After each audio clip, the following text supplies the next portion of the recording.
안녕하세요. 온땅교회를 말씀으로 섬기고 있는 한성민 목사입니다.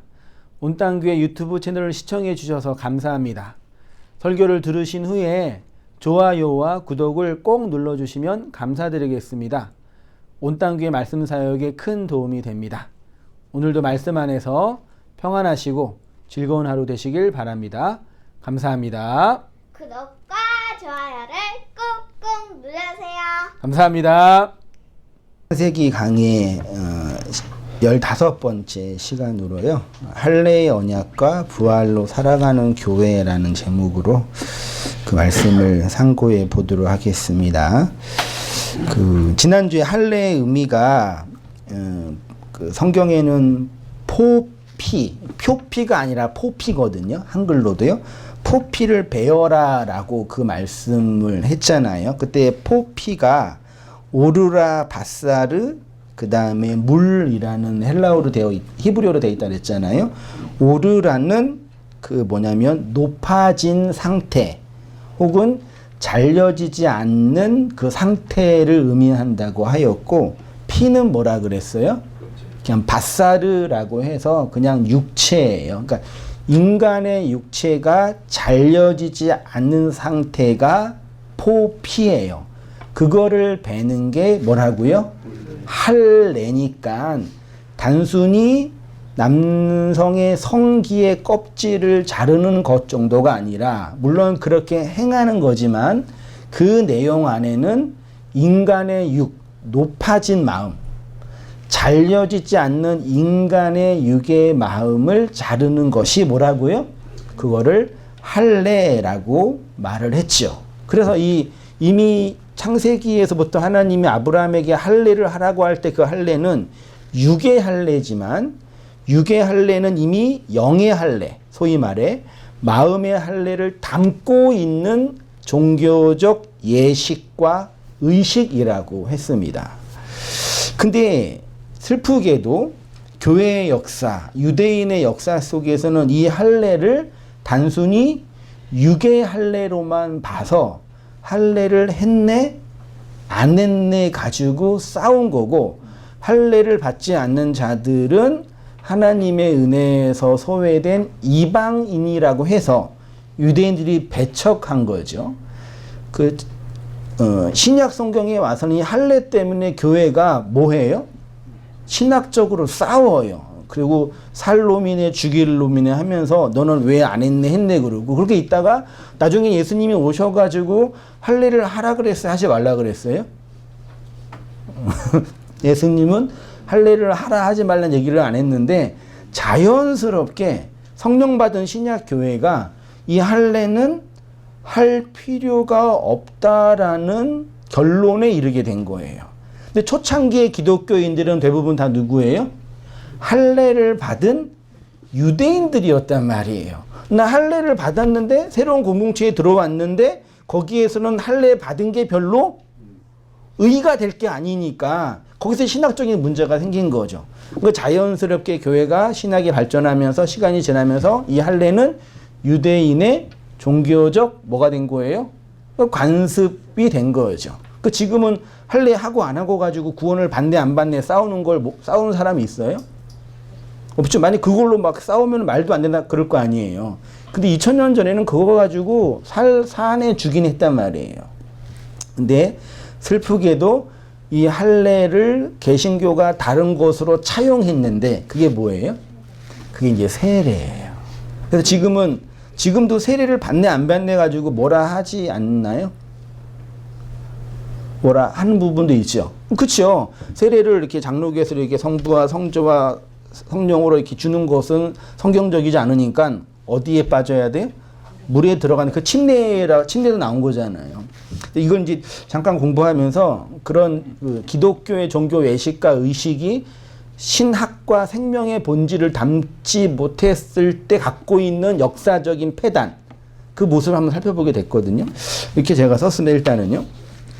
할례의 언약을 최초로 받은 사람이 아브라함이었고, 이후에 아브라함의 자손은 모두 할례를 행하였습니다.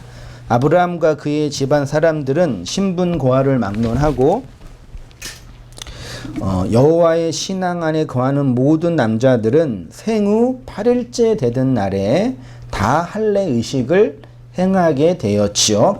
그것으로 하나님의 백성인지 아닌지가 구분이 되는 거예요. 그래서 이런 구별과 구분이 종교의 아이덴티티를 구분하는 아주 중요한 근거가 된 거죠. 이것이 정치적으로 이익에 의해서 결정이 되면서 아주 큰 문제가 되기도 한 거예요. 아브라함과 그의 후손이 이방인과 구별되게 하는 것이고 여호와의 언약을 영원히 기억하게 하는 표이고 아브라함의 후손으로 하나님의 선택을 받은 민족으로 하나님의 언약에 대한 자발적인 응답이 이 할례 의식이었다라는 얘기입니다. 이 할례 의식이 성령 강림 이후에는 신약 교회에서 많은 신학적인 논쟁이 되었고 이후에 신약 교회에서는 유대인들에게만 한정된 이 의식을 폐기하고 예수님의 가르침을 근거로 세례 의식으로 대체된 거죠. 유대교에서 할례가 아주 중요한 종교 의식인 것처럼 기독교에서도 세례가 아주 중요한 종교 의식이 됐지요. 심지어 이 세례를 어떻게 받느냐에 따라서 기독교의 분파가 나누어지기도 했고요.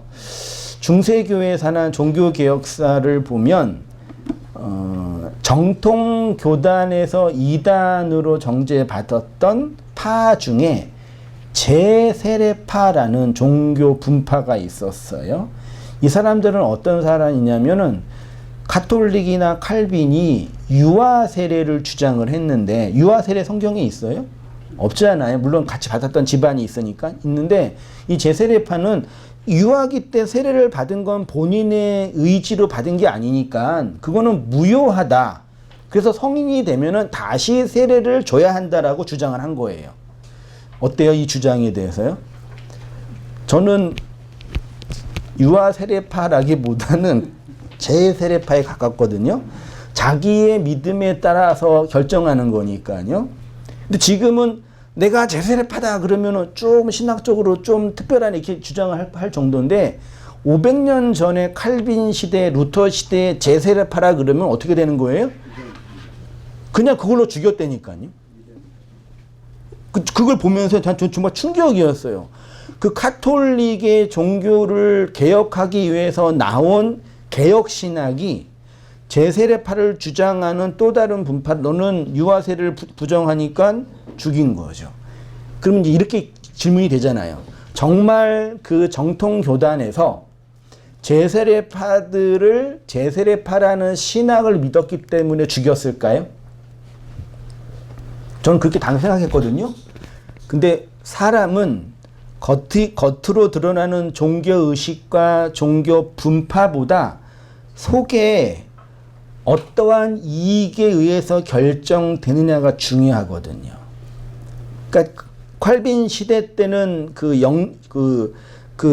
지금 우리가 살고 있는 이런 세상이 아니라 땅을 갖고 있는 귀족에 의해서 결정되는 그런 지방 분권의 세상이었는데 농민 중심으로 제세례파 운동이 일어나니까 그 사람들이 귀종이나 왕권을 부정하는 위치에 있는 거예요. 그래서 어떻게 되는 거예요? 주류 정치 세력이 그 이름으로 이제 사람들을 살해하고 죽인 거죠. 그걸 보면서 단순히 그러니까 신학적인 이유가 아니라 그 안에는 뭐가 있는 거야, 인간 안에. 자기의 입장과 위치에 따른 이익 관계가 있는 거예요. 거기에 손해가 되면 어떻게 하는 거냐? 죽이더라고요. 오래전에는 그랬고 지금 그런 시대가 아닌 거예요, 사실은요. 아무튼 그렇게 했는데 지금 우리 입장에서는 세례를 주냐 안 주냐, 유아 세례를 받냐 안 받냐는 그냥 신학적인 어떤 편견 정도지 사람을 죽이고 안 죽이고 문제가 아니잖아요. 그렇죠? 근데 여전히 그런 부분이 있다니까요. 자, 유대인들이 행하였던 똑같은 오류를 오늘날 그리스도인들도 이 페이지입니다. 성경이 우리에게 요구하는 할례는 단순히 종교의식이 아니라 그 안에 담겨 있는 뭐라고요? 영적인 의미, 세례를 받냐 안 받냐가 중요한 게 아니라 그 세례가 갖고 있는 내용이 뭐냐? 물 세례보다 더 중요한 게 뭐예요? 불 세례잖아요. 오늘날 이제 세례를 안 받으면은 기독교 관련 단체 취업이 안 되니까 세례 증명서도 받는 분들도 계시는데, 그런 거 말고 물 세례가 갖고 있는 진짜 중요한 의미는 뭐예요? 그 안에 불 세례가 있는 거예요. 내용의 의미란 얘기죠. 그 영적인 의미를 알고 있느냐, 그게 중요한 거죠. 사실 이것은 할례나 세례, 성창식도 같은 종교적인 의식뿐만 아니라 역사와 성경도 같은 원리를 담고 있는 거죠. 성경의 문자가 중요해요, 안 중요해요? 문자가 우리에게 요구하는 겉의 형식과 제도가 중요해요, 안 중요해요? 안 중요하지요. 그것이 안 중요한 게 맞는데, 안 중요하기 위해서는 문자, 겉에 담고 있는 것이 무엇으로 들어와야 돼, 우리 안에요? 내용과 의미로 들어올 때 겉에 있는 형식과 문자가 깨트려지는 거예요. 이해되시죠? 그러니까 세례나 할례와처럼 성경 문자, 성경을 율법으로 행하는 태도, 문자들이 있는 것도 중요한데, 그것이 담고 있는 의미가 뭐냐가 더 중요한 거죠. 그 의미가 드러날 때는 겉으로 있는 그 문자의 형식은 어떻게 되는 거예요? 깨트려지는 거죠. 제가 그렇게 표현했습니다. 겉으로 나타난 현상과 표식이 중요한 것이 아니라 그 문자 안에 담겨 있는 의미와 내용이 더 중요하죠. 그래서 하나님이 아브라함에게 할례를 행하라고 하실 때 아브라함과 사라의 무엇을 바꾸어 주셨어요? 이름을 바꾸어 준 거예요. 그리고 그것을 말미암아 자손을 준다고 약속을 하신 거죠. 그러니까 할례는 단순히 사람들이 이해하고 있는 것처럼 이방인과 유대인을 구분하는 종교 의식이었지만, 하나님이 원래 준 의도는 그 구별과 그래서 차별이 아니라 그 안에 있는 내용, 그 의미를 진짜 생명으로 갖고 있느냐가 중요한 거죠. 그건 오늘날 모든 종교 형식과 혹은 예배 형식과 우리는 뭐 그건 안 따지니까 문자 형식, 문자의 내용도 중요한 의미란 얘기예요. 그러니까 창세기 17장에서 아브라함과 그의 자손이 받은 육체의 할례는 예수님의 십자가를 통해서 그리스도의 영을 받은 신약 교회의 영적인 변화를 내용으로 담고 있는 거죠. 그 부분에서 한번 살펴보겠습니다. 15절 다시 볼게요. 제가 읽어볼게요. 하나님이 또 아브라함에게 이르시되 내 아내 사레는 이름을 사레라 하지 말고 사라라 하라. 내가 그에게 복을 주어 그가 내게 아들을 낳아주게 하며 내가 그에게 복을 주어 그를 여러 민족의 어머니가 되게 하리니 민족의 여러 왕이 그에게서 나리라. 그랬어요. 아브라함을 아브라함으로 바꿔주셨죠. 바꿔준 단어가 뭐예요? 해예요.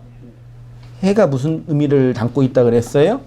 호흡, 영, 혹은 숨, 혹은 바람. 그러니까 하나님의 숨이 떨어진 거죠. 말하자면 하나님의 호흡이. 근데 사레도 히브리어 보이세요? 사레와 사라는 뭐만 달라요? 끝에 요드가 있으면 사레라고 하고 해가 있으면 사라로 하는 거예요. 근데 재미있는 게 단어의 뜻은 비슷해요. 단어적인 뜻은 왕비, 여자, 기부인 그런 뜻이, 우두머리 그런 뜻이래요. 근데 뒤에 있는 알파벳만 달라요. 요드에서 뭐가 됐다고요? 해가, 요드가 없어지고 해가 들어온 거예요. 아브라함에서 하나님의 호흡만 들어왔는데 사레는 요드가 없어지고 호흡만 들어온 문자 형식이에요. 보니까요. 둘 다 다스리다, 왕비란 뜻인데 사레는 요두가 있고 사라는 요두가 없어지고 해가 붙었어요. 요두가 붙으면 나의 사례 그런 뜻이래요. 주체가 뭐예요? 나라고 이제 표현되어 있고요. 해가 붙으면 해의 사례, 해의 사례, 호흡의 사라, 사라라 읽어야죠. 그러니까 사라의 주체성이 요드에서 해로 넘겨진 거란 얘기죠. 요드에서 해로 넘겨진 거예요. 그러니까 둘 다 여주인이란 의미가 있는데 사례는 나의 주인이라는 개념이 있다면 사라는 해가 주인이란 얘기죠. 이해되시죠? 다시 말해서 자기 머리가 잘리고 새로운 머리가 되었다라는 의미예요. 지난주에 살펴봤던 것처럼 예수님이 십자가에서 신포도주를 받고 나서 머리를 숙이니까 영혼이 떠나갔다고 돼 있잖아요. 그 예수님의 영, 호흡, 해가 어디로요?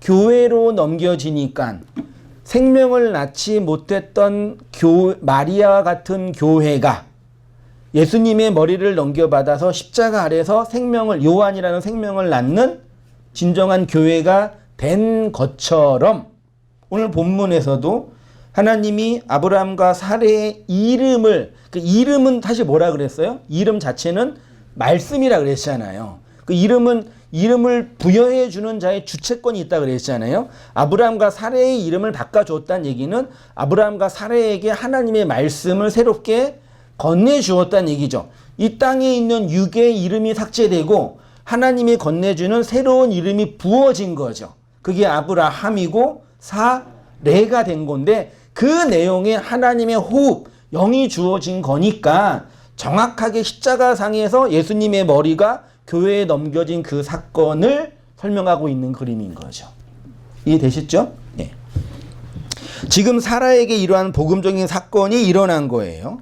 선악과목은 자기 주체로서의 사례가 죽고 하나님의 언약을 호흡으로 받아서 생명을 건네받은 존재가 된 거죠. 쉽게 말해서 사례는 하나님의 호흡이 없는 상태였는데 사라는 하나님의 호흡이 들어온 거죠. 그래서 생명이 된 거니까 뭘 낳아요? 생명을 낳는 자가 된 거죠. 그 그림이란 얘기입니다.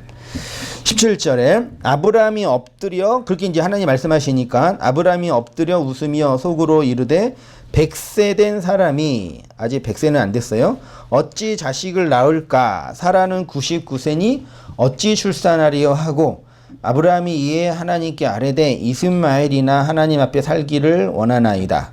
하나님이 이르시되 아니라 내 아내 사라가 내게 아들을 낳으리니 너는 그 이름을 이삭이라 하라.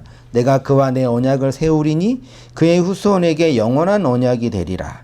이스마엘에 대하여는 내가 내 말을 들었나니 내가 그에게 복을 주어 그를 매우 크게 생육하고 번성하게 할지라. 그가 12두령을 낳으리니 내가 그를 큰 나라가 되게 하려니와. 이렇게 이제 말씀하셨습니다. 하나님은 이렇게 사례의 이름을 3페이지입니다. 바꿔주시고 그녀가 임신을 하고 아들을 낳을 것이라고 하셨죠. 그러자 아브라함은 속으로 뭐 했다고요? 웃은 거죠. 이 웃음은 무슨 웃음이에요? 그랬을까? 아무튼 왜냐면은 이삭의 뜻이 뭐예요? 웃음이잖아요. 근데 아브라함은 지금 뭐 하는 거예요?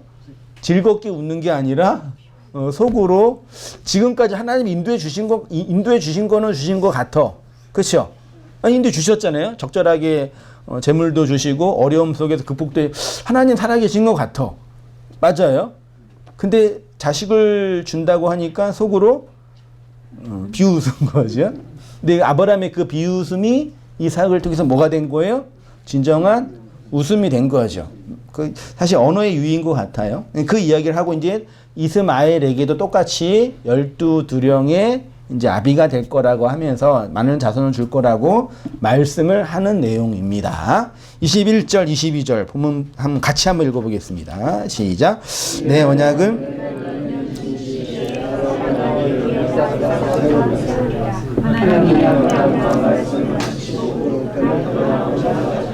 예.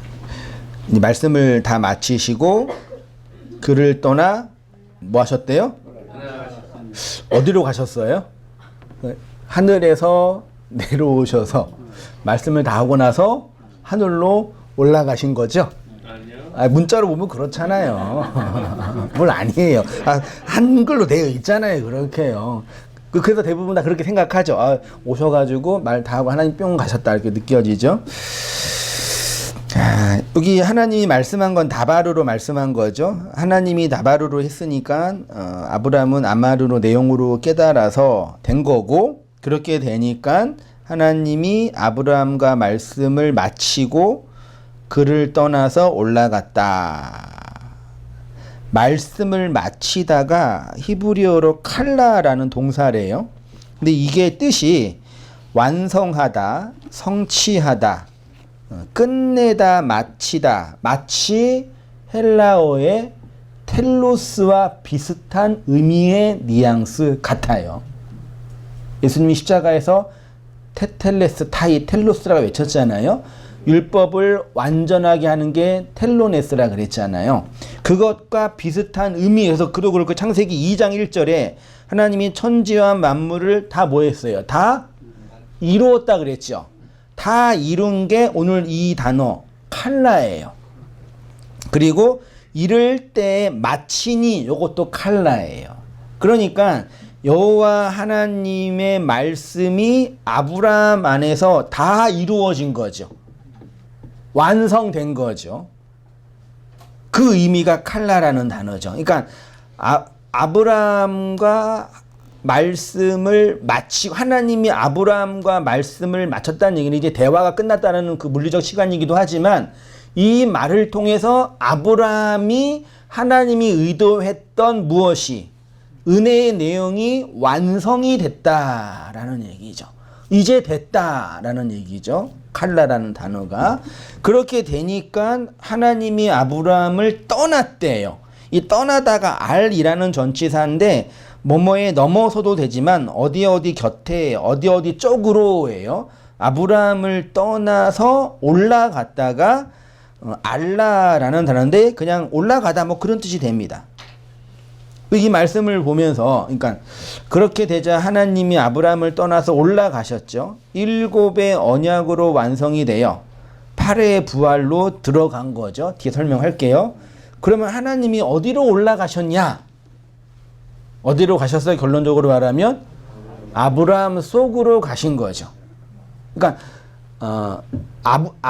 아브라함에게 있어서 여호와라는 존재가 계셨을 거고, 그쵸? 그 존재를 직접 보진 않았겠지만 있었을 거고, 그분이 다바르로 말씀을 했는데 그것이 여차여차 해가지고 이런 언약을 통해서 아브라함으로 들어온 거죠. 뭐가요?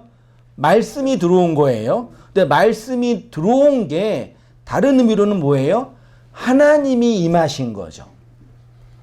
하나님이 임하신 거죠. 그 이야기가 그대로 나타난 게 우리가 잘 알고 있는 것처럼 누가복음 24장에 엠마오로 가는 제자들에게 나타나신 예수님의 모습이잖아요. 한번 보세요. 누가복음 24장 15절에 제가 읽어볼게요. 그들이 서로 이야기하며 문의할 때 예수께서 가까이 이르러 그들과 동행하시나 그들의 눈이 가리어져 그인 줄 알아보지 못하거늘. 중간에 제가 생략했습니다. 25절에 이르시되 미련하고 선지자들이 말한 모든 것을 마음에 더디 믿는 자들이여, 그리스도가 이런 고난을 받고 자기 영광에 들어가야 할 것이 아니냐 하시고, 이에 모든 모세와 모든 선지자의 글로 시작하여 모든 성경에 쓴 바 자기에 관한 것을 자세히 설명하시니라. 그들이 가는 마을에 가까이 가매 예수는 더 가려 하는 것 같이 하시니 그들이 강건하여 이르되 우리와 함께 유하사이다. 때가 저물어 가고 날이 이미 기울었나이다 하니, 이에 그들과 함께 유하로 들어가시나이다. 그러니까 아침에 나타나셔서 하루 종일 예수님 옆에 계시고 예수님이 옆에서 계속 뭐 하신 거예요? 제자들한테 가르치신 거죠. 그 가르치시는 곳이 어디라고 되어 있어요? 가는 길이라고 되어 있어요. 그러니까 참 이걸 인간적으로 볼 때는 참 이게 이해가 안 되잖아요. 그 제자들인데 예수님이 나타나셔서 말씀을 가르치는데 그분이 예수님인지 구분을 못했으니까 뭐 부활체였는지는 모르겠는데 다른 모습이 있었는지는 모르겠는데 우리한테 설명해 주는 건 뭐냐면 우리 밖에 있는 예수가 그 내용이 무엇인지 알지 못하면 알아먹지 못한다 그 얘기예요. 여러분 사람들이 예수님 알아먹고 있어요? 예수님이 누군지 알고 있냐고요? 그 예수가 그 예수예요? 이 역사를 이렇게 보면은요, 정말 인간이 뭐라 그럴까요? 이성이 있는 존재가 아니라는 게 느껴질 때가 너무 많아요. 말도 안 되게. 아까 뭐 할례나 세례 같은 걸로 사람들을 사륙하고 그 중세 시대, 그 종교개혁 시대 때 제세례파나 이런 문제 때문에 사람을 죽인 그 사람이 희생된 수가 거의 4, 5천만 명이래요. 우리나라 인구수 정도가 그 당시에 살해를 무슨 이유로요? 똑바로 사내 안 세뇌가 아니라 세례를 어떻게 하냐에 따라서 죽였다니까요. 예수님을 우리가 보고 있다라고 할 때 그 예수는 다 누가 만드는 예수예요? 그냥 카톨릭이 만들고 종교 단체가 만들고 어느 관습이 만든 어떤 그 무엇이에요. 그것이 뭐다? 예수다. 그러고 이 예수를 믿지 않으면 저놈은 뭐해라? 죽여라. 그리는 거죠. 그러니까 인간의 역사는 겉으로는 종교 신념의 역사처럼 보이지만 속에는 다 뭐가 있는 거예요. 자기 이익과 자기 성공에 반하는 모든 세력들은 다 뭐 하는 거예요. 살해하고 죽이는 그런 이기적인 욕망이 가득한 인생들의 모습이었다니까요. 진짜 엄밀히 중요한 거는 겉으로는 종교 형식이 아니라 인간 안에 있는 자기 이익과 자기 편견, 자기 사심에 갇혀있는 인간의 모습이었던 것 같아요. 이거는 오늘날도 같은 가지죠. 예수님이 말하고 있어요. 가르치고 있어요. 정말 그 예수가 그 예수냐고요. 이런 얘기가 좀 기존 목사님한테 기분 나쁘게 들렸을지 모르지만 요즘에 봤는데 선교 단체 집회를 하더라고요. 한국 선교 빌리그리암 전도 집회 혹시 보신 적 있으세요? 언뜻 이렇게 사진을 봤는데 주 경기장에 모여서 했나봐요. 요 근래에 했나봐요. 모여서 수십만 명이 모여서 무릎 꿇고 기도를 하는 거예요. 근데 그 사진을 찍었거든요. 강대상에서 그 소위 말하는 그 목사님들이 이게 교단의 그 유명한 큰 교회 목사님들이 무릎을 꿇고 정말 간절하게 기도를 해요. 기도의 내용이 뭐냐면 한국에 뭘 주세요? 안 보셨어요? 부흥을 주세요. 그랬어요. 얼마나 간절해요. 하박국의 기도처럼 하나님 이 땅에 부흥을 주세요. 그 무릎 꿇고 열심히 기도하더라고요. 그걸 되게 그 사진으로 아주 감동적으로 딱 찍어놨어요. 그걸 딱 보니까 어떤 마음이 들어요? 저같이 있는 분은 이런 말을 들으면 어떤 느낌? 하나님 이 말 어떤 느낌이 드냐면 개인적인 그냥 제가 너무 타락해서 그런 거예요. 느낌이 어떤 느낌이 하나님 이 땅에 부흥을 주세요라고 간절히 기도를 했는데 많은 그 교회 목사님들이 제가 볼 때는 하나님 영업이 안 돼요. 요즘 너무 힘들어요. 좀 도와주세요. 그렇게 해석이 됐어요. 제가 좀 문자가 많죠. 그러니까 제 눈에는 이 한국 교회가 그 종교적인 힘을 잃어버려서 절망의 상태에 놓여서 회개해야 할 모습이기 때문에 부흥을 달라고 간절히 기도하던 그 예레미야나 선지자들의 간절한 기도처럼 사람들이 찍었는데 제 눈에는 우리 요즘 교단이 힘들어요.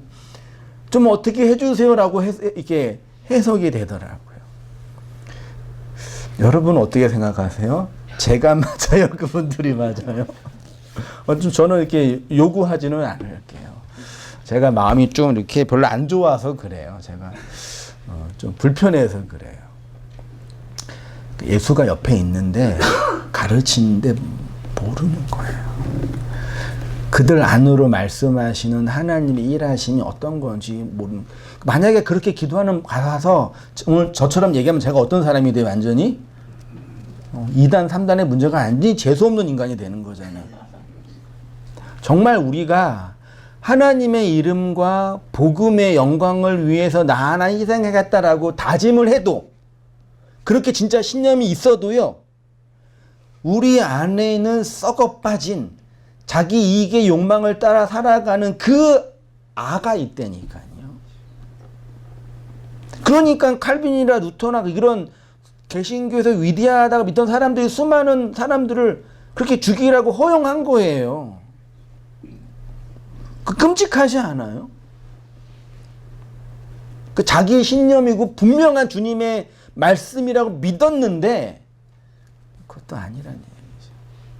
그 엠마오로 가는 제자들한테 주님이 말씀하신 그 내용이 결국 그 인간의 무지성, 자기 이익의 욕망의 덩어리가 어떤 건지를 보여주는 거예요. 그러면 그런 인간을 구원하기 위해서 하나님이 할 수 있는 유일한 길은 뭐겠어요? 그 안으로 들어가서 그를 하나님의 진리로 살게 하는 거죠. 하나님들로 살게 하는 거죠. 그게 지난주에 나눴던 뭐예요? 에트, 엘로힘, 할라크란 얘기예요. 하나님의 생명을 담는 자들로 걸어가게 이끄시는 거죠. 글로 시작하여 30절에 그들과 함께 음식 잡수실 때에 떡을 가지사 축사하시고, 이제 지금 하는 거예요. 저녁이 된 거예요. 양식을 나누어 주고 기도하신 거예요. 그 양식, 가르침의 내용을 증거하는 거예요. 이제 양식으로 주시니 31절 그들의 눈이 뭐예요? 밝아져. 한글로는 게 밝아져로 표현했는데 그 전까지는 어두워졌다는 얘기죠. 상징적인 뜻이겠죠. 밝아져가 디아노이고예요. 아노이고 기억나시죠? 아노이고 뭐예요? 열리다예요. 그 전까지는 눈이 이렇게 감추어 이렇게 닫혀 있었는데 예수님이 그 진리의 말씀, 양식의 떡을 축사하여 건네주니까 그거를 받은 제자들이 어떻게 됐다고요? 눈이 열렸다는 얘기죠. 눈은 뭐예요? 아이는. 이게 우물이면서 말씀이잖아요. 이게 눈이 세상을 보는 창이라고 하잖아요. 인문학에서도. 그게 말씀이잖아요. 그들의 말, 속에 있는 말이 뭐예요? 디아노이고. 열렸어요. 열리니까 누가 보여요? 예수가 보였어요. 이거죠. 예수님이 말씀을 막 하는데 그 말이 양식으로 은혜 주어지니까 내 안에 있는 말이, 옛 말이 열리니 그 말을 주신 그분이 예수인지 보이게 된 거죠. 아, 그 예수님이네. 보였죠? 그 다음 뭐래요? 알아보더니 알아먹으니까 예수는 그들에게 뭐 했어요? 보이지? 오늘 창세기 본문에도 하나님이 아브라함에게 말씀을 다 하고 마치시니까 그를 뭐 했어요? 떠나갔다고 표현되어 있잖아요. 보이지 아니하신지 32절에 그들이 서로 말하되 길에서 우리에게 말씀하시고, 길에서 말씀한 걸 지금 다시 해석하는 거예요. 우리에게 성경을 성경을 풀다가 뭐라고요? 이것도 디아노이고예요. 성경을 푸는 게 성경을 해석하는 거라고 하는데 내용은 뭐라고요? 성경을 여는 거예요. 문자의 내용을 보는 거예요. 때에 우리 속에서 마음이 뭐 하래요? 뜨겁다. 그러니까 우리가 성령을 받으면 마음이 뜨겁다. 그렇게 표현하는 이 뜨겁다는요. 그런 불처럼 뜨겁다라는 의미보다는요. 카이오라는 단어인데 불을 켜다예요. 마태복음 5장 15절에 사람이 등불을 뭐해서 켜서 말 아래 두지 않고 어디에 둬요? 등경 위에 두죠. 켜진 등불이 등경 위에 있다는 얘기는 뭘 밝힌다는 얘기예요? 옛 성전을 밝히는 등불이란 얘기잖아요. 그러니까 이 마음이 뜨겁다는 얘기는 우리 마음속에 등경의 등불이 확 밝혀서 드러난다는 얘기죠. 그 성전 안에, 성막 안에 등불이 밝혀지면 그 성막의 내용이 선명하게 드러나는 것처럼 우리 안에 있는 어두움이 이 등불로 밝혀지면 우리 안에 있는 어두움이 어떻게 되는 거예요? 빛으로 폭로되고 드러나게 되는 거죠. 그것이 촛불이 세상을 밝히는 거고 등경을 말 위에 두는 복음이라고 말씀하신 거예요. 이 말씀을 딱 듣고 나니까 내 안에 어두움이 그 말씀으로 선명하게 드러났다. 우리의 경험 속에 다양하게 있는 거죠. 내가 본 그 예수는 성경이 말하는 복음이 말하는 그 예수가 아니라는 게 드러났다라고 얘기하는 거죠. 하나님 한국교회에 부흥을 주세요라고 간절히 기도했는데 이 부흥이 하나님과 교회를 위한 부흥이 아니라 나의 영업을 위한 부흥이었네. 등불이 밝혀진 거죠. 그런 자들만 그리스도가 보인다니까. 그렇죠? 이거는 경험하지 않으면 말을 못해요. 나는 내 밖에 있는 그 예수가 진짜 예수인 줄 알고 열렬히 불렀는데 그 예수가 내 마음을 열어주니까 내가 만들어낸 그 예수라는 게 드러난 거죠. 사실 그게 진정한 뭐예요? 부흥인 거죠.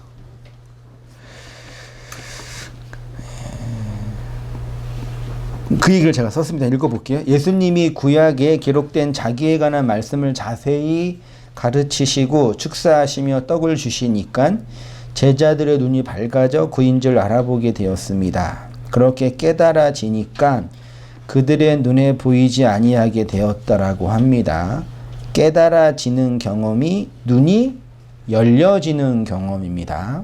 그게 열리다라는 의미죠. 그런데 이 단어는 엠마오로 가는 제자들에게 예수님이 성경을 풀어주실 때 사용된 단어입니다. 성경이 열리는 것과 눈이 열리는 게 같은 거예요. 그리고 그렇게 성경이 열리고 눈이 열리니까 마음이 뜨겁게 되었던 거죠. 뜨겁게 되는 것이 등불이 켜져 있는 상태. 옛 성전의 등불이 켜져서 그 옛 성전의 어두움을 밝히는 그 상태가 마음이 뭐라고요? 뜨겁게 되는 거죠. 그러니까 성령 받으면 마음이 뜨거워서 능력이 생긴다라는 그 의미가 바로 이러한 능력의 의미예요. 그러니까 4페이지입니다.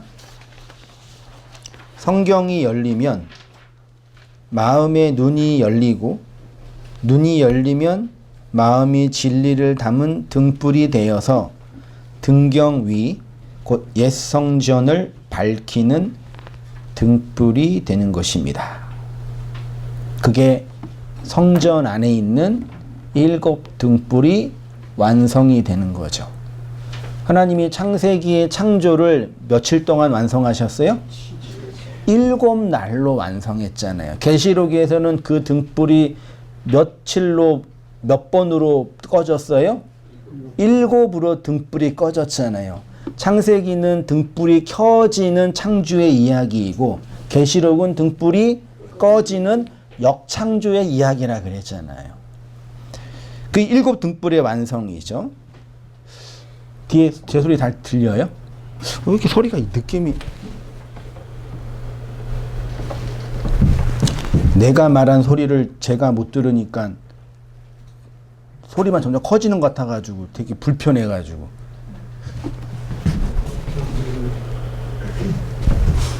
잘 들리시는 거죠? 그렇게 믿으면 되죠? 제 귀에 안 들리기 좀 이상한데? 다시 오셔서 성경은 이러한 존재를 온전한 자, 하나님의 온전하심과 같이 온전한 자라고 합니다. 그 안에서 율법이 폐하여지지 않고 온전하게 된 존재와 상태가 되었다라고 그러죠. 그러니까 7이 완성된 자를 누구라 그래요? 온전한 자인데 그거를 8로 살아가는 자, 부활로 살아가는 자라고 표현을 해요. 할례를 태어난 지 며칠에 받으라 그래요? 8일째 받으라 그러죠. 우리는 물세례도 받고 무슨 세례도 받아야 돼요? 불세례도 받아야 되죠. 뱃속에서 아기가 나오면은 물 속에서 나오는 거잖아요. 물에 있다가 나오는 거잖아요. 그게 물세례예요. 나왔죠. 그리고 나와서 하나, 둘, 셋, 넷, 다섯, 여섯, 일곱의 하나님의 창조의 일이 완성이 되면 이제 성령이 부어지는 거죠. 그게 뭐라고요? 8일째 받는 할례로서의 불세례인 거죠. 그 얘기인 거 한 거예요. 이 할례 이야기가요. 그걸 모르니까 육체의 표피가 잘라졌네 안 잘라졌네로 하나님의 백성이네 이방인에 나누고 이거 안 하면은 나쁜 놈이라 그러고 심지어 죽이고 그랬던 것처럼 세례를 하네 안 해래 그러고 세례를 안 하면은 나쁜 놈이라 그러고 유아 세례를 부정하면은 죽일 놈이라 진짜 죽이고 그러니까 이런 영적인 의미의 진리의 의미를 안 자들의 입장에서는 그런 형식과 제도로 사람들을 억압하고 어기고 죽이는 게 얼마나 말도 안 되는 일이겠어요. 그러니까 그들 안에는 진정한 용서와 받아들임이 없는 거죠. 근데 이 성경을 열어주시는 것을 다른 말로 가르치시는 것이라고 했는데 그 가르치는 장소가 어디라고요? 길을 가라 그랬잖아요. 요 길을 가가 다른 말로 광야예요. 광야. 그 이스라엘 백성이 하나님의 말씀을 어디서 배웠어요? 광야에서 배웠죠. 근데 하나님이 이스라엘을 광야에서 말씀을 가르쳤다라고 할 때 그 가르침의 내용은 뭐예요? 살인하지 말라, 간음하지 말라, 나 외에는 다른 신을 내게 두지 말라를 가르쳤어요. 이런 음식은 먹어라, 저런 음식을 먹지 말라를 가르쳤어요. 하나님이 여호와 하나님이 이스라엘을 광야에서 광야 40년의 인생 속에서 가르치신 가르침의 내용은 우리가 흔히 알고 있는 것처럼 율법적인 조항이나 그런 개별적인 계명들이 아니지요. 아니 솔직히 광야에서 누구를 먹고 마시고 이런 문제가 중요했냐고요. 광야에서는요. 하나님이 가르치심의 내용은 우리가 일반적으로 이해하는 것처럼 개별적인 율법적인 규범이나 준칙이 아니에요. 그럼 뭘 가르치신 거예요?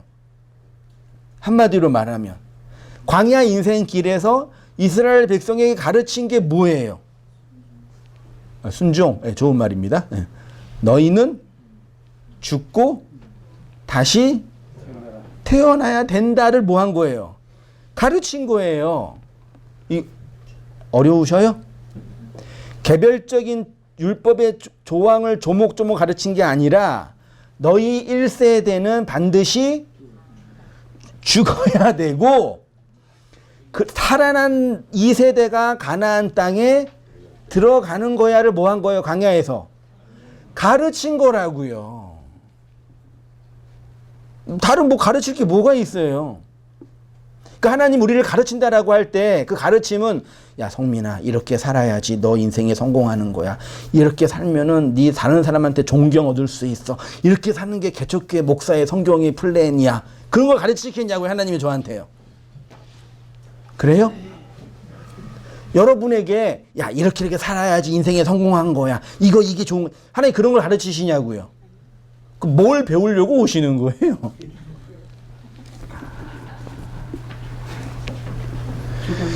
죽으려고 오시는. 아 역시 우리 부모님들은 차원이 다르셔요.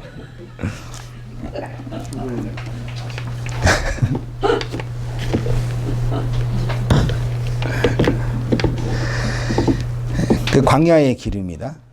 여기서 말하는 길이 바로 광야입니다. 예수님이 길에서 가르치시고 그 길이 광야의 길인데 복음은 광야의 길에서 배운 거죠.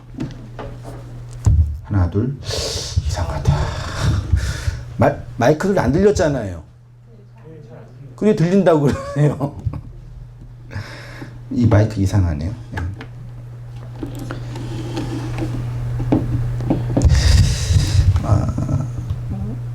그런데 이스라엘이 광야의 길을 걸어갈 때 할례를 하지 않았죠. 할례를 언제 했어요? 홍해를 건너고 광야의 길을 다 걷고 나서 요단강을 건넌 후에 아이성에 들어가기 직전에 길갈에서 할례를 한 거예요. 난지 8일 만에. 여호수아 5장 6절 이하부터 있죠. 한번 같이 읽어보겠습니다. 시작.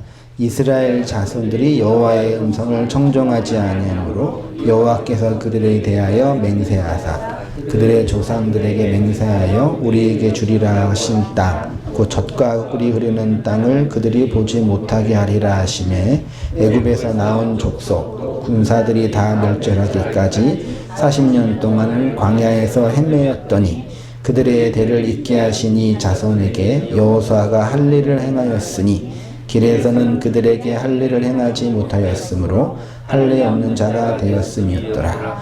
또 그 모든 백성에게 할례 행하기를 마치매 백성이 진중 각 처소에 머물며 낫기를 기다릴 때 여호와께서 여호수아에게 이르시되 내가 오늘 애굽의 수치를 너희에게서 떠나가게 하였더라 하셨으므로 그곳 이름을 오늘날까지 길갈이라 하니라. 길갈의 뜻이 애굽의 수치가 굴러가다라는 뜻이래요. 애굽의 수치는 율법 아래에 있는 비난과 치욕과 모욕을 상징하죠.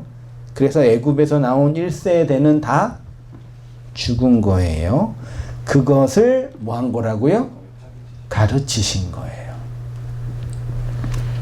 율법적 조항과 육체를 가르치고 지켜야 할 규범을 가르친 것이 아니라 애굽의 너희, 애굽으로서의 너희는 뭐 해야 된다? 죽어야 한다는 거를 가르친 거죠. 그리고 그 가르침이 실제로 실현됐잖아요. 그 광야의 가르침을 통해서 1세대가 다 죽은 거죠. 이 가르침의 완성이 죽고 부활한 2세대의 이스라엘에게 행함으로 할례를 보여준 거죠. 행하게 한 거죠. 여호와 하나님은 이렇게 아브라함에게 말씀하시고 그 말씀이 완성되어서 아브라함 안으로 들어가셨습니다. 그래서 그리스도의 머리를 영으로 건네받은 교회처럼 하나님의 영을 호흡으로 건네받은 아브라함이 된 거죠. 그리고 그와 그 모든 집안의 모든 남자들이 할례 의식을 행하게 됐습니다. 23절 이하 제가 볼게요. 이 아브라함이 하나님이 자기에게 말씀하신 대로 이날에 그 아들 이스마엘과 집에서 태어난 모든 자와 돈으로 산 모든 자, 곧 아브라함의 집사람 중 모든 남자를 데려다가 그 포피를 베었으니 아브라함이 그 포피를 벤 때는 99세였고 그의 아들 이스마엘이 그의 포피를 벤 때는 13세였더라. 그날에 아브라함과 그 아들 이스마엘이 할례를 받았고 그 집의 모든 남자 곧 집에서 태어난 자와 돈으로 이방 사람에게서 사온 자가 다 그와 함께 할례를 받았더라. 하나님이 할례를 아브라함과 그의 가족들 집안 사람에게 언제 하라 그랬어요? 난지 틀렸죠. 아브라함과 집안 사람은 지금 한 거예요. 실제로 난지 8일 만에 할례를 받은 최초의 사람은 누구예요? 이삭이에요. 그러니까 엄밀한 의미에서 진짜 할례를 받은 사람은 이삭인 거죠. 실제로는. 왜냐하면 난지 8일 만에 할례를 하라 그랬는데 아브라함과 집안 사람들은 이스마엘도 13살에 했잖아요. 실제로 할례는 이삭만 받은 것, 이삭으로 시작된 거죠. 실제로는요. 그게 이제 창세기 17장 12절에 난지 8일에 할례를 하라고 했는데 이것이 그대로 실현된 사람은 창세기 21장 5페이지로 가셔서요. 그러니까 17장에서 할례 이야기를 하고 18장, 19장, 20장에서는 다른 이야기가 나오죠. 아브라함이 누굴 구하고 집안 이야기 등 나오다가 21장에서 이삭이 나오고 이삭이 이제 할례 받는 이야기가 나옵니다. 21장 4절에 그의 아들 이삭이 난 지 8일에 8일 만에 그가 하나님의 명대로 할례를 행하였더라. 성경에서 6은 세상의 수이죠. 인간의 수이기도 하고 7은 안식의 수이고 8은 부활의 수고 구원의 수죠. 그래서 요한복음에서도 안식 후 다음 날에 뭐 했다 이런 얘기 나오잖아요. 부활의 날이에요. 그게 구원의 날. 그러니까 부활과 구원은 뭐예요? 같은 거예요. 그러니까 나중에 우리가 몸이 이렇게 새로운 몸으로 영체로 부활한다는 얘기는 그 성경이 정말 말하고 싶은 내용이 아니라, 그러니까 말하자면 비유를 하자면 구원받아 그의 영을 받고 살아가는 이 우리의 존재가 이 세상에서는 또 다른 의미의 뭐처럼 보인다고요? 영체처럼 보이죠. 그래서 엠마오로 가는 제자들에게 예수님이 옆에 계셨지만 예수님인지 알아먹지 못했던 것처럼 이 세상에 구원받은 성도가 팔로 살아가는 성도가 이 세상, 율법의 세상에서는 구원받은 성도로 보이지 않는 거죠. 근데 그들이 구원받은 성도를 보이게 됐다는 얘기는 이들의 가르침을 통해서 어떤 이가 그리스도를 보게 될 때, 아, 너가 나에게 전한 그 구원이 너에게도 이루어져 있구나라고 보게 되는 거죠. 이거 이해되시죠? 똑같은 원리라니까요.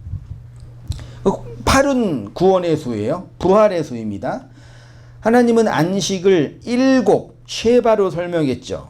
쉐바, 7은 언약하다, 맹세하다, 실컷 먹이다예요. 그래서 예수님도 엠마오로 가면 제자들한테 열심히 가르치시고 나중에 음식을 먹이면서 설명해 주신 거잖아요. 이게 이 쉐바가 쉐바에서 안식을 의미하는 샤바트, 이 명사가 샤바트예요. 이게 안식이에요. 안식인데 이 샤바트가 또 다른 의미로 뭐라고요? 그치다, 자르다, 끝내다. 이게 어떤 걸 중단하다 의미도 되지만 완성하다 의미가 담겨져 있는 거죠. 자르는 것이 완성된 거죠. 말하자면요. 할례가 뭐예요? 자르는 거잖아요. 그 자르는 게 완성의 의미라고요. 또 다른 의미로는요. 그러니까 진정한 할례는 6이라는 인생 광야에서 하나님의 가르침을 받아 죽음이 실현된 자가 7이라는 하나님의 안식을 건네 받아서 비로소 이 세상에 뭘로 살아가요? 8, 구원받은 8로 부활한 자로 아나스타시스, 진리로 똑바로 거있는 자로 살아가는 거죠. 그래서 노아의 시대 때 홍수에서 노아의 방주에서 구원받은 자가 몇 명이라 그래요? 베드로 전서에서는 이게 이런 번역이 참 오해의 소지가 있는 거죠. 그들이 전에 노아의 날 방주를 준비할 동안 하나님이 오래 참고 기다리실 때 복종하지 아니하던 자들이 방주에서 물로 말미암아 구원을 얻은 자가 몇 명뿐이니 겨우 8, 겨우라는 단어와 몇 명뿐이니라는 단어를 붙여넣어 가지고 숫자 8로만 이해하게 겨우 8명만 구원받았다. 정말 그랬을까요? 여러분, 아담이 인류의 물리적 시초예요? 어떻게 그걸 확신 있게 말씀하시죠? 추론적으로 그럴 필요가 없는 거죠. 많은 인류가 있었는데 그 중에 아담이 있을 수 있잖아요. 이 가능한 추론이잖아요. 이 말이 진리라는 얘기가 아니라, 그러니까 성경을 너무 왜곡된 절대로 보는 거예요. 그러니까 노아의 방주에서 들어가서 나온 사람이 겨우 그러니까 8명뿐이다가 중요한 게 아니라 8이라는 의미와 내용을 보란 얘기죠. 8일 만에 할례라, 그러니까 왜 굳이 8일 만에 할례를 하라고 해서 3일 만에 할례하면 안 돼요? 7째 돼야지 이제 아기가 안 죽을 수 있으니까 8일에 할례하는 그런 의학적인 의미 때문에 그런 거겠어요? 아니란 말이에요. 의도적인 의미가 있는 거예요. 우리에게 가르쳐 주신 모든 게 다 하나님의 의미가 담겨져 있어요. 맞죠? 삼남 안상의 세포 하나에 바이러스 하나에도 모든 게 하나님이 담겨져 있는데 다 몰라요, 우리가. 그렇잖아요. 아는 거 몇 개가 있고 선명하게 보여준 계시된 증거가 있을 뿐이죠. 그걸로 설명하는 거지 모든 게 다 하나님이 담고 있는 내용인 거죠. 그렇죠? 그게 팔이 구원받은 그러니까 부활로 살아가는 자들이란 뜻이죠. 네. 그게 교회의 모습이고 그게 오늘날 성도의 모습인 거죠. 그래서 홍수 심판에서 구원받은 수를 8이라고 합니다. 이렇게 방주에서 구원을 받아서 물로 심판을 받은 세상에서 나온 자가 8인 것처럼 예수 그리스도의 십자가를 통해서 그리스도의 영을 받아 그리스도의 머리 되심 안에서 살아가는 자가 8, 즉 부활의 삶을 살아가는 자들이죠. 경험적으로 하면은 그래서 어떤 의미에서는 엠마오로 가는 사람들, 광야의 길을 걷는 사람들에게 열심히 말씀을 증거하지만 어떤 의미에서는 보이지 않는 자이고 어떤 이들에게는 선명하게 그리스도로 보이는 자들인 거죠. 교회가 그런 자들이라니까요. 그러니까 우리가 세상에서 보이지 않는 것은 당연한 거예요. 교회가 이 세상에서 선명하게 보이지 않는 건 당연한 거예요. 그거는 우리가 윤리적으로 부족하기 때문에 우리가 성령의 능력을 받지 못해서 그런 거예요. 기도를 제대로 안 해서 그런 거라니까요. 아니에요. 제발 속지 마세요. 어떤 이들에게는 보이고 다른 이들에게는 안 보일 수 있다니까요. 다만 인간적인 소망은 하나님이 나를 잡아서 끌고 가는 이 인생의 과정에서 내가 그 진리를 나타내 보이는 자로 있기를 바라는 것뿐이고 그래서 내가 이렇게 진리를 본 것처럼 이렇게 진리에게 포착당한 것처럼 나를 통해 다른 이들도 그렇게 진리에게 포착당하여 함께 교회로 살아가면 좋겠다라는 인간적인 소망과 소원은 있는 거죠. 네. 그러면 좋잖아요. 그게 이 땅에 필요한 하나님의 부흥이지. 무릎 꿇고 주님 살려주세요. 교회 안 돼요. 제발 도와주세요. 이게 무슨 부흥이냐고요. 똑바로 봐야 돼, 그거는요. 인간의 그 왜곡된 탐심과 욕망이 빚어진 뭐라 그럴까요? 종교적 탐욕이라 그럴까요? 신문에서 이거 이름을 대면 안 될까요? 큰 교회 원로 목사, 큰 교회 목사님의 첫째 아들이 그 큰 교회 좀 옆에다 개척을 했어요. 이거 이해되세요? 네? 어떤 의미인지 이해되세요? 왜 개척했는지 이해, 여러분 모르. 교회 M&A라는 게 있거든요. 상장한 다음에 좀 불려놓은 다음에 그런 게 잘 안 돼가지고 이렇게 무릎 꿇고 기도하면 되겠냐고. 보면 볼수록 세상은 그런 모습이 강하죠. 그러나 그리스도 안에서 그 팔로 구원받은 자들은 이렇게 부활의 삶을 살아가는 교회들인 거예요. 그 속에서 그 죽음이 실현돼서 기도의 인내를 걸어가시고 또 하나님이 우리를 통해서 그 복음의 은혜를 나타내 보일 때는 또 감사도 하고 찬송을 하면서 살아가는 우리 모든 성도님 되시기를 주님의 이름으로 축원드립니다.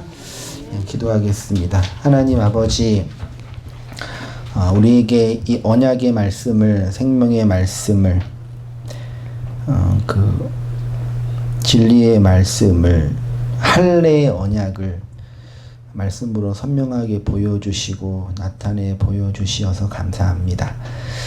엠마오로 가는 제자들에게, 광야의 길을 거닌 우리들에게 그리스도께서 가르쳐 주셔서 옛사람의 죽음을 통해 새 사람의 살아남, 그 부활의 영광의 어떠함을 보여주시고 나타내 보여주셨던 것처럼 우리에게 드러난 이 하나님의 복음과 은혜의 사건이 이 생명의 말씀들로 선명하게 나타나 주의 교회들의 영광과 안식이 되어지도록 주님 아버지 인도하여 주옵소서. 주님이 가르치시고 있는 이 가르침의 내용의 진의와 본질을 정확하게 목도하게 하여 주시어서 우리를 그 생명 담은 자들로 하나님과 함께 걸어가게 하시는 그 열심 안에서 부흥의 영광을 누리며 살아가는 우리의 모든 삶들이 되어지도록 하나님 아버지 인도하여 주시옵소서. 이제는 우리 주 예수 그리스도의 은혜와 하나님 아버지의 크신 사랑과 성령의 교통하심이 사랑하는 모든 성도님들의 삶 속에 지금부터 영원까지 함께 있을지어다. 아멘.